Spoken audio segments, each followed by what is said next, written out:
The University of Detroit Mercy presents another brand new episode of Ask the Professor, the radio show on which you match wits with University of Detroit Mercy professors in an unrehearsed session of questions and answers. Today's program was recorded using Zoom video conferencing technology. The University Tower chimes ring in another session of Ask the Professor, the show on which you match wits with University of Detroit Mercy professors in an unrehearsed session of questions and answers. I'm your host, Matt Maggio, and let me introduce to you our panel for today. He's a man without a face. It's Professor Jeff Boats. I'm a faceless wonder. I am the ninja. You cannot see me. Remember, what was it? Dick Tracy, Jeff. The blank was the person who had no actual vision, but you could see their body, so it's still different from where you are. I don't remember Dick Tracy very much, so I guess I'll be False Face from Batman instead. But There mathematical proofs you are go. non-physical. Nice. They live in Plato's Very nice. heaven. How are things going, Jeff? Not bad, not bad. Weathering the initial storm of online teaching, getting used to it. Yeah, we all are. We all are. Although you were mentioning that you're rather enjoying it. Yeah, I am. I don't know about the students. I hope they are. I hope they're getting the most out of it. Sure, absolutely. Professor Dave Chow is here with us. Pleasure to be here, as always. Excellent. And how are things on the other side of Berkeley, Professor Chow? I'm a little closer to the donut cutter than you are, so far so good. So far so good. Yeah, the lineup in the morning's unreal, though. It's out of control. Yeah. Let me tell you. Wow. We need Dutch Girl to open up to alleviate that pressure. So Totally agree. I have a suggestion. They should pre-bag like half a dozen glaze, half a dozen sugar, and actually stand outside and let people kind of grab and go with like the most common things. Just a thought. Pass that along when you're there next time. probably Monday morning. So bad idea. Professor Spephen, that's right. All I can say is when you're walking through the neighborhood and you get that wonderful smell, which like donuts can make like no other, you know, it's that's Donuts. us today.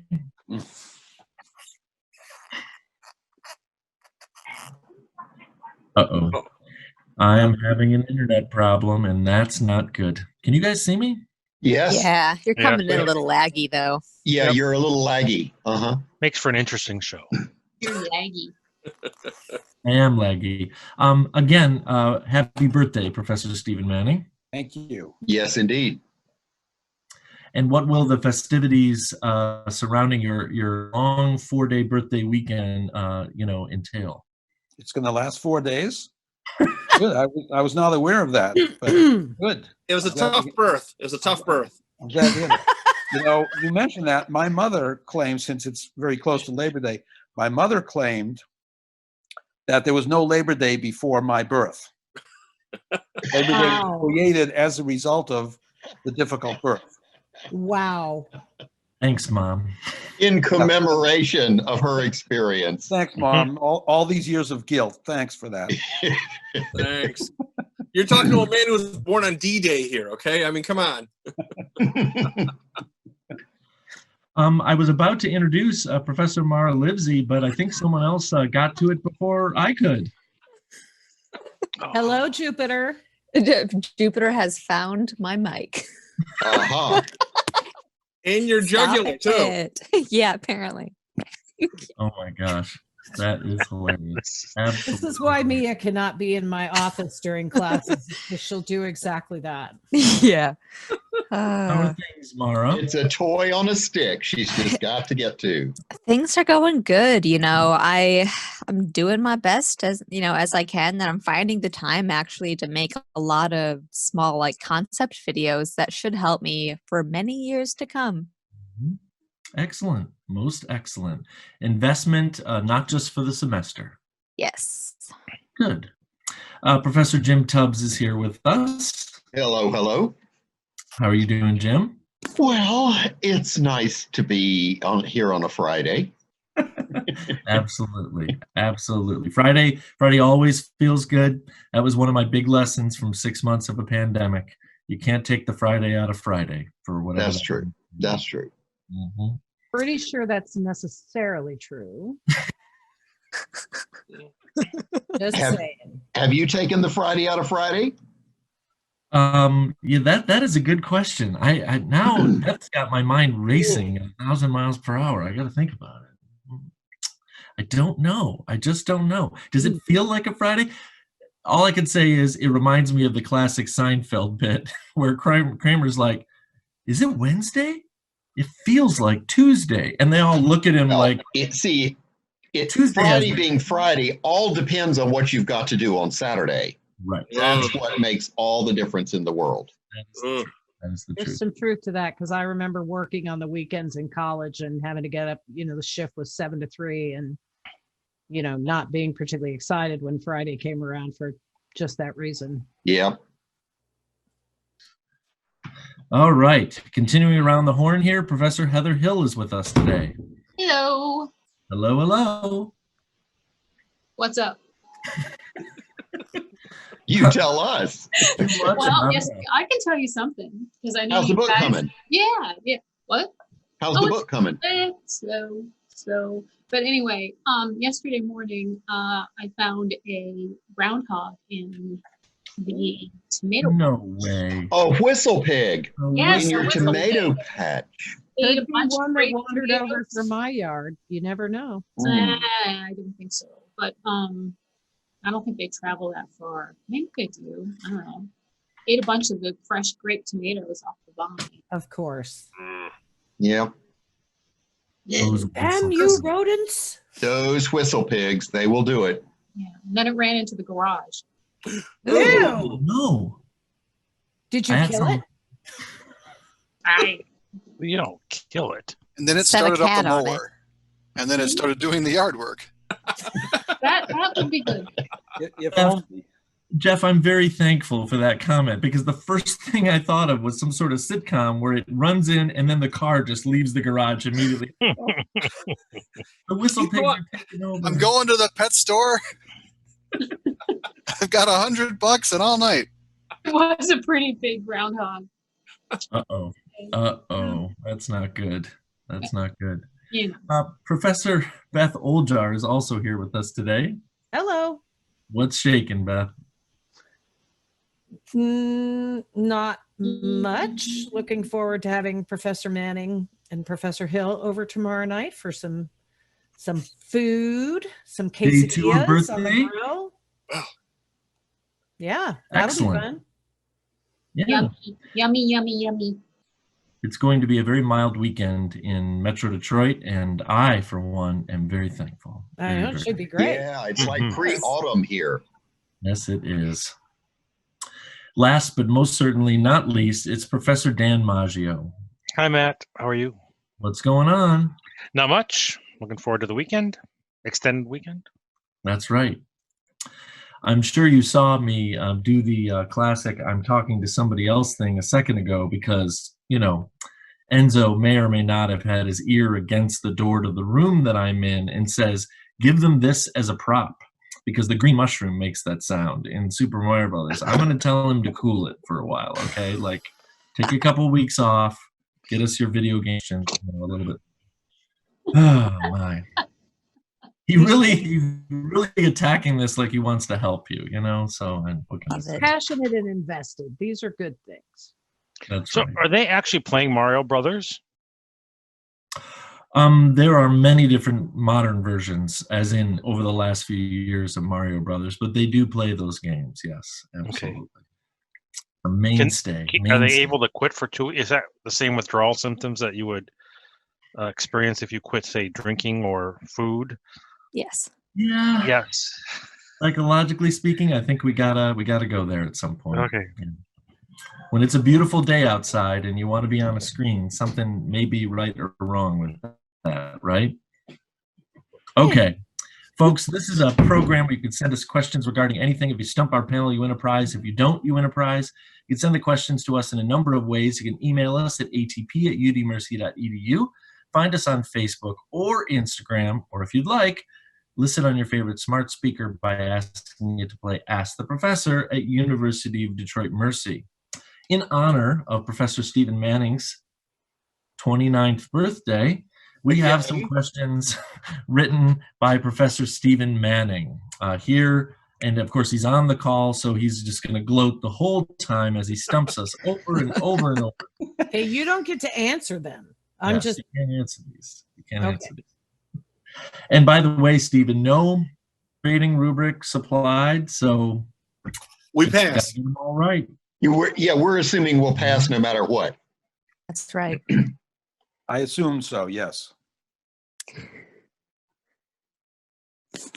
It's a good thing you're retired, Stephen, because you'd be in big trouble with the syllabus people without not putting a rubric on. That's right. That's right. What are the class outcomes? Assessment. I'll be assessing your every move. Is Matt frozen? Oh, there he goes. There he is. Uh-oh. We losing Matt constantly here? Matt's stuck. Matt.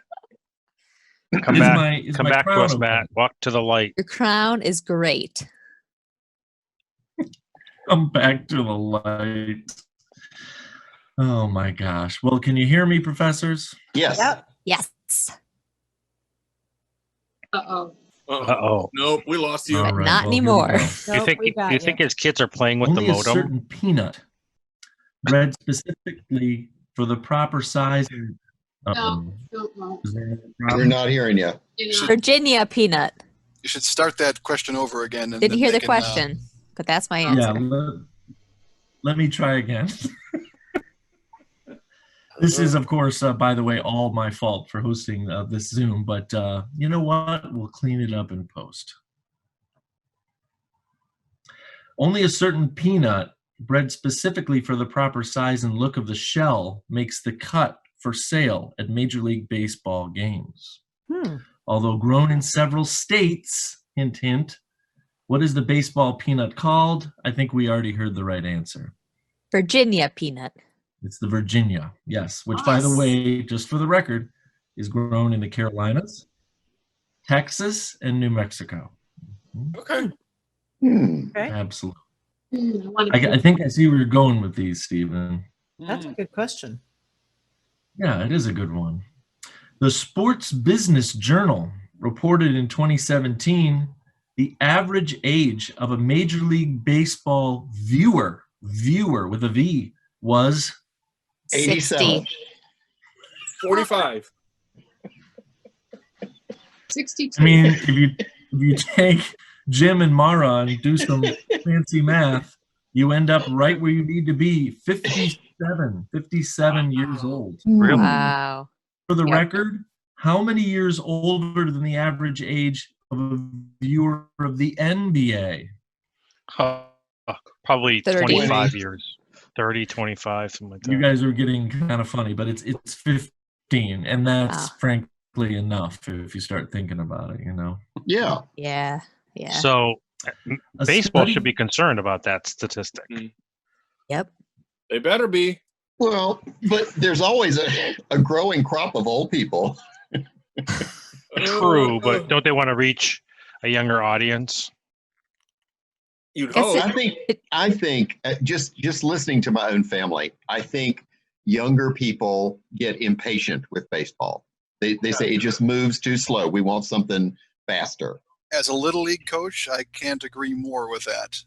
It's the hardest thing sometimes to get them to look at where the ball is standing out in the field for more than 5 minutes. They're just spinning around, throwing their cap around. Oh, look, a fly, you know. That's why hockey is nice. And there it went. Yeah. Why I like basketball. I'm a Canuck. I'm loyal to my hockey, so. Hockey's good. And fast. I'm Oh, I'm sorry, Heather. Go ahead. Sticking with baseball. I love baseball. Yeah. I like baseball Me too. too. The Red Sox. I mean, I like basketball, which is a fast-paced game. Of course, I went to University of Virginia, which has sort of made its name from slowing it down, but it is a fast-paced game. Have you guys watched some of the Major League Baseball doubleheaders where they play 7 innings? What do you guys think? I'm in the middle of paying attention to one right now. Yeah, I had heard that they were one going on right now. It's a wacky year. It's Yeah. just doesn't. But- I don't know. I thought I I mean, had heard that they were considering making that a permanent change in the game. Probably not this. Well, maybe the doubleheader thing. I hope they make the extra innings start with a guy on second permanent because Terrible, Not like- awful, Mm-mm. awful. No. we don't need 15 inning games. That's enough. Well, 10, 11's good. Play until someone wins. That's a revolutionary concept. That could be like a game of cricket and go on for 3 days. Days, yeah. Well, every inning they should remove somebody from the field. Ooh. I love It's that. like the Hunger Games version of baseball. Exactly. Yes. Yeah. Come on. Harry Carey sniping from the press box. next, Oh, here goes another one. Another one All right, bites the try this dust. question precisely, professors. We've only gotten through 2 here, and we're halfway Okay. through the show. All right. Lead on, McDuff. A study conducted in March 2020, reflecting the opinion of 2,250 subscribers, asked, quote, if one of the following sports had to vanish entirely, which would it be? The sports supplied as possible choices were soccer, football, basketball, baseball, hockey. Who won?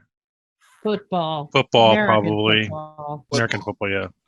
The fake Yeah. kind. It said football hit it at 46% of the vote. That's a Wow. not.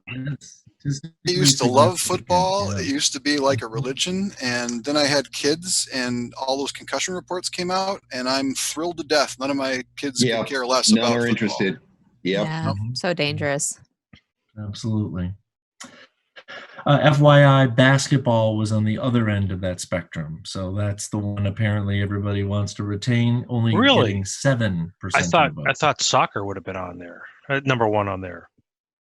Soccer's kind of growing because there are people from so many other places here now for whom that's their major sport that it's really Right. kind of growing. Genuinely Basketball. international in a way. Yeah. that Right. It is. So is basketball these days, and it's also the easiest sport to play as a pickup. Just 2 guys and a ball, and you can play Yeah, a variation true. of basketball. Yeah. Yeah, one-on-one hockey just doesn't cut it. So You got to play 3 posts. How about this one? How many pounds of that baseball game day staple, in-shell peanuts, that would normally be consumed at ball games may remain in storage during this season? oh, Pounds? Pounds or tons? Right. That's what I was We're going to talking ask. Tons, I would about think. How long? will those things 200. keep? I'd say more like 2,000. Yeah. How about a few more orders of magnitude? 2 million. 10,000. I'm giving it to you. 2.3 million pounds of in-shell Whoa. peanuts Wow. per year. That is a lot of in peanuts. Baseball. That's a lot. That is a Don't lot. think it's stale. No, Absolutely. apparently not. Not for They a go long time. bad, but they don't get Peanuts, stale. peanuts last for a long time. Yeah. They do. That's They a do. whole lot of allergies happening Especially there. Virginia peanuts. Yeah. That's Now, right. one thing you can do is you can make boil peanuts with them, and then they'll last even longer. Or you can feed them to pigs and you end up with really good hams. So I have heard. Is that true? kidding. Are you Virginians that. do that too. I love it. I'm fairly sure some Southerner was the first person to do that. No way. I've read it in my Nero Wolfe Uh-oh. novels. I don't know if it's actually true, but it feels true.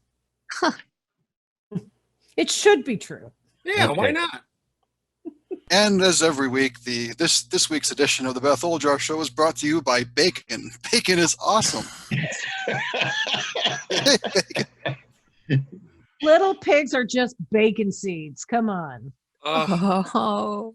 Wait a minute. Are we suddenly going to replace Zombie Beth with Bacon Beth now? You know, when I think about it, Beth, the Virginia Peanut Company, which is down on the Eastern Shore, is not too far from the Smithfield ham producers. Wouldn't surprise me. Yep. Here's a good one. Who holds the Major League Baseball record for consecutive games played?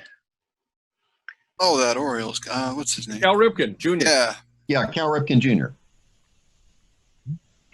So Cal Ripken Jr. was 2,632 consecutive games.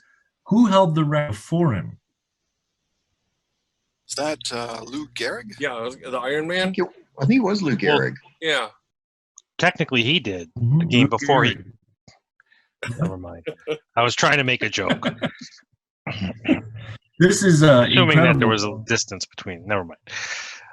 I love the way that you did this percentage, Stephen. It said Gehrig. So Gehrig was 2,130. Gehrig played in 2,164 in 17 seasons. So 98% of the games he ever played in his career were in service to that record. That's incredible. Wow. Absolutely incredible.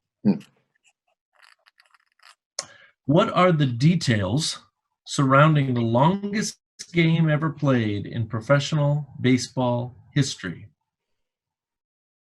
Let's do how many innings. They were just 25 innings, I think it was. Yeah. 20 something. 25? No, 26.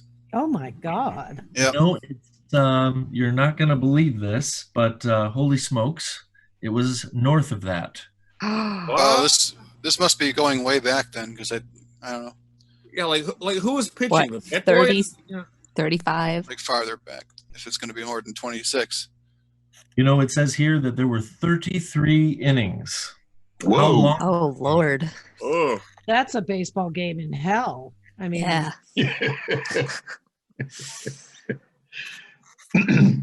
Just the other day, I was watching MLB.com. I forget what game I was watching, and they talked about the longest game ever being 26 innings.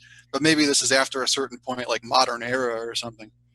I don't know. So you know what it says is that it's the longest game ever in professional history, which includes the minors. So the Pawtucket Red Sox played the Rochester Red Wings.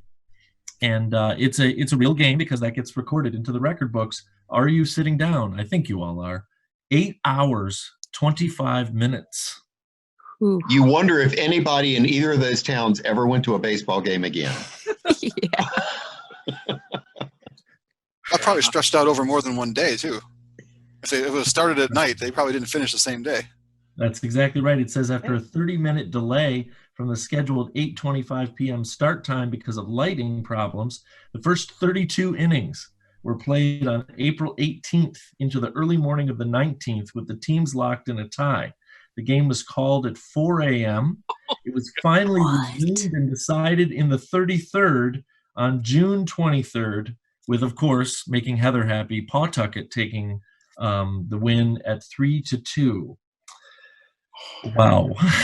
Now, how do you deal with pitching at that point? Because you can't possibly have that many pitchers.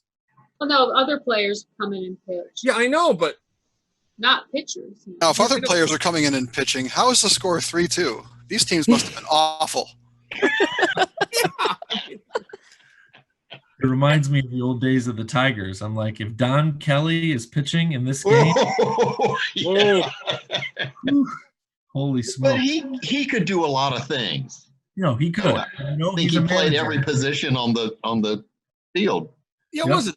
Wasn't the Detroit-Milwaukee game the other night when it was like 12-1? They had the shortstop pitching in the ninth. Yeah, absolutely. Yeah, I mean, it was okay. So those facts were from a story I was reading about the Pawtucket Red Sox, which is the Red Sox AAA team, leaving Pawtucket and moving the team to Worcester, Mass. Pawtucket, of course, is in Rhode Island. So that's where that story that those facts came from. Gotcha. Okay. Let's switch gears for our final questions of the day. How many miles of public beaches are there in New York City? New York City? Mm-hmm. None? Counting all the boroughs. Oh, okay. Oh. Geez, public beaches. 25. And if it's a beach along the Hudson River, that counts, right? Oh, it's very small because it's all privately owned. Relatively small. No, Jim hits 25, and he's over, but not by too much, considering it's a crazy guess. Yeah, it's 14 miles of public beaches in New York City. So it's small, you know. Again, I can't help but think of Seinfeld. Wait, Kramer, you took your swimming lessons in the dirtiest public waterway in the United States of America? Kramer's response, technically Norfolk has more gross tonnage. I just remember Bobby Kennedy saying one time, if you fell into the East River, you wouldn't drown, you would dissolve. Probably. Couple more here, profs, couple more. Saffron is taken from the crimson red stigmas of the saffron crocus. How many stigmas or tiny threads are there in every flower of that crocus? Not 3. that many, which is 3. why it's so expensive. Yeah, it's 3. It's 3. 3. And are you sitting down? How many flowers does it take to make a single ounce of saffron? Oh, probably 20,000 or something. Yeah. Yeah, like 100. It's 4,000 flowers. 4,000. Wow. Whoa. To make an ounce. Yeah. That's why it's the most expensive spice in the world. That is That's like right. a New Year's Makes Day good parade rice. float. At least. Oh my gosh. So you Here we won't be go. you won't be making saffron rice tomorrow night, Beth? Ooh. I will not. And part of the reason for that is that saffron is not really part of my flavor profile. I don't particularly like it, which means I'm not a paella person. Bacon. At that cost, no. See? Yeah. So good. I am a paella person. Ooh, yes. Let's be clear, by the way, when it comes to the paella, I learned this during the summer. The only service of the saffron is the coloring of the rice, which is really important to the people of Spain. It must be the right rice color. So those flowers, they salute you. More power to you. Okay, here we go. We're going to wrap it up. These questions are great, Stephen. Mm-hmm. What was the peak year for drive-in theaters in the United States? We can go by part of a decade if you want to. 1958. 63. I would guess the 60s. 70s, actually. You know, Jim was the first one I heard, and basically he's right. It's late 50s. How many drive-in theaters were there in the United States? Thousands. Thousands. 3,000. It says here 5,000. there were 4,000 drive-in theaters. 4,000. Wow. But But as don't of you all- basically Doesn't the everybody late- else think about this idea of drive-ins being repurposed in the Right. pandemic for public space? I just find that If only they were still around. Yes. Yeah. It would be great.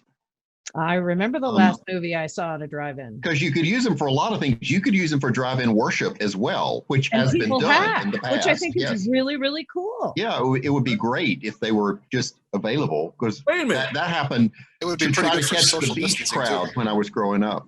Wait a minute. They show movies there? Oh.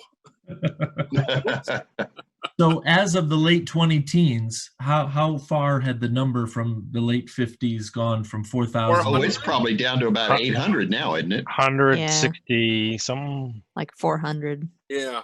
That's sad. 100. Three- Listening 350. to you all guess these numbers is always interesting. You know, it's only about 300 or less. Wow. Wow. Of course, Ford, Wyoming in Metro Detroit is Yep. one of Yep. the old timers still kicking. You can show a first run movie if you can stay in your car, relatively speaking. That correlates also with declining declining birth rates. Like I said, who goes to a drive-in to watch a movie? Well, okay. I am so confused. Like, I'll explain Is later. that why my middle name is Jaws 3?